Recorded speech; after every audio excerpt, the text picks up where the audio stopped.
in the course of my work. Libraries across Africa has a mission of empowering communities across Africa with access to information. Good afternoon. My name is Idris Bello. I'm an MBA student at Rice University in Houston, Texas. 1 in 7 people on this planet live in Africa. Yet, only 10% of Africans have access to the internet. Of this, only 3% have access to broadband, the essence of modern internet.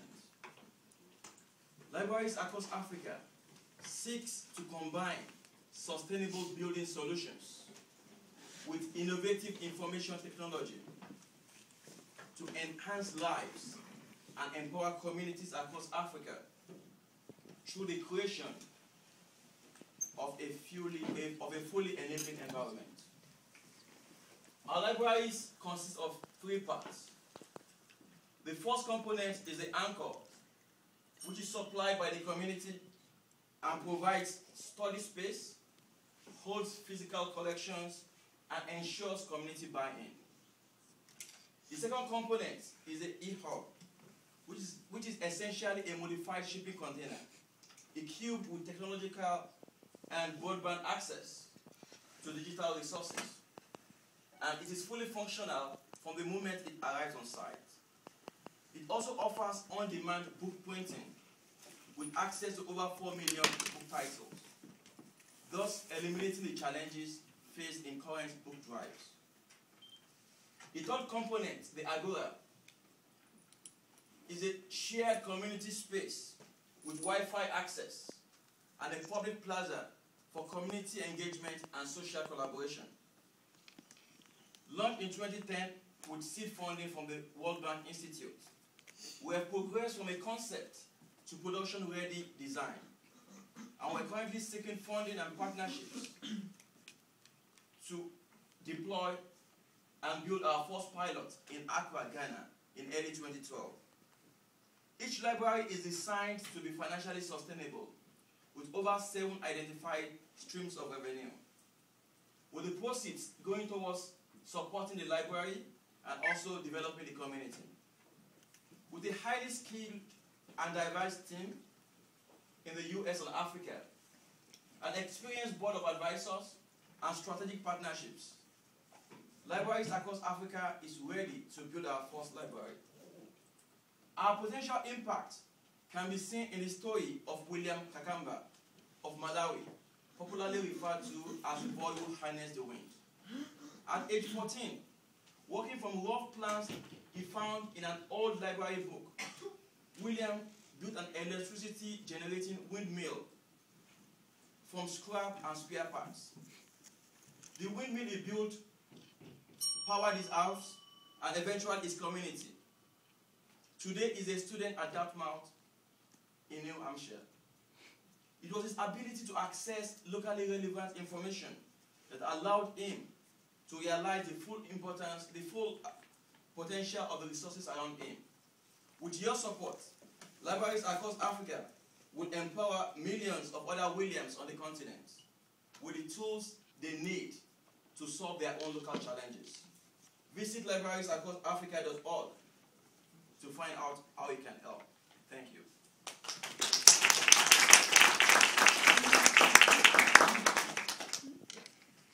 Thank you for this great initiative. I'm curious about the design on the other slide. I feel like I've seen it somewhere, and I'm wondering who designed it. Like the architect who designed it. The architect is a colleague of mine at Rice University. He's a student too. Maybe you've seen it on our website, on YouTube, or somewhere. No, it's great because it takes into consideration the local context and. Yeah, a part of that is, like I said, apart from growing up in Nigeria, I've worked with companies across West Africa.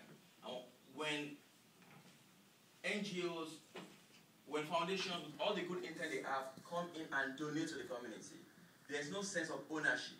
And so when things get spoiled, nobody owns them. But now, our own model, there has to be an investment by the community, which is represented by the anchor. So they feel a sense of ownership to take care of it. And then you share the proceeds from the venture, and that ensures that no one steals the computers you have there, and everything is well managed. Is it non-profit or for-profit? That's a question we're still grappling with. I think right now it's structured as a non-profit, but we've gotten some advice from our mentors to structure it as a social enterprise. Because one of the biggest issues with non-profits in that part of the world is sustainability. You could have it go on for 1 year, 2 years, but if you don't have a sustainable model, then it ceases to exist. Thank you. Yeah. So is the anchor made from local materials? I see solar panels, and I'm assuming they're coming from elsewhere. Is the anchor, do they build the anchor from local materials, and then whoever's doing it, I say you bring in the rest of it and then attach it? So initially, the e-hub is going to be built here in the US, in Houston. That's our initial prototypes. But over time, we're already discussing with local manufacturers. Because go to the different ports in Tema, in Ghana, in Lagos, Nigeria, you see abandoned shipping containers. And so over time, we're going to start building in-country. Today, the way it's structured, both the agora, the roof, and the anchor are going to be built in-country. Then we're also discussing with some solar energy groups that are already operational in Africa to ensure that we can build some of those in-country. So over time, the hope is that we build everything in-country, but initially, I don't think that would be the case. And what's the cost then of the whole library? So from our initial investigations and research, between $30,000 to $50,000 right now to design and build, to deploy over there, and to operate for the first 6 months. Because based on our financial model, we think it will start becoming cash positive after 6 months. So right now, the idea is between $30,000 to $50,000 will take you through the first 6 months of operation. Of course, as we mass produce, because part of our plans is to actually have a franchise model, where you're actually working with entrepreneurs to part-own this. And so they also get revenue. So when you're able to do that on a mass level, you significantly cut down the costs. I didn't fully understand how produces, how is it bringing in money? Are people coming and paying to use it, or can you explain that? Okay, I'll quickly talk about some of the sources of revenue that we've identified. The simplest one is low-cost internet access, just like you have cyber cafes, internet cafes across Africa. That is one. The other part is what we call on-demand pointing. So we have partnered with a group called, a company here in the US called ODB, on-demand pointing.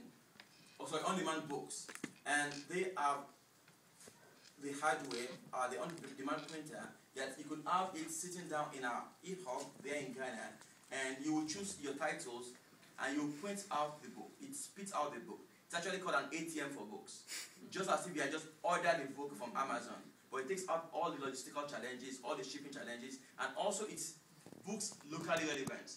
I've been involved with book drives. And book drives, you have the donors dictating what books are sent over there. They may get there outdated, they may be lost in transit, or they may not even be locally relevant. So in this model, you have the local community looking at the titles available, choosing what they want.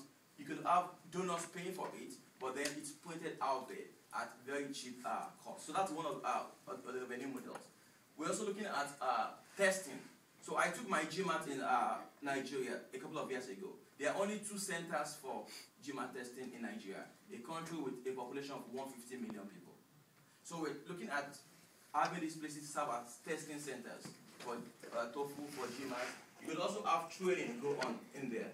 You could also have branding, revenue from advertising. So you can see the Coca-Cola picture on the side. So there are a couple of models we've been working out. And the power source is all from the solar panels on the roof? Not all from. So we're using solar power as a backup. So your computer is still going to exactly. So but part what we're doing is trying to have a model that requires very low power content. So even our computers, they're mostly terminals. So you don't have a lot of processing power going on there. So a couple of models that require very low power. So we'll use power where there is, but the solar is going to be backup. And possibly charge cell phones and charge for that? Exactly. So you can see the social space. So even if there's no power around, students can come there and do their homework. People can come there and charge their cell phones. You could also have movies. So on public health, you want to have public health awareness in that Agora space, you could have things like that.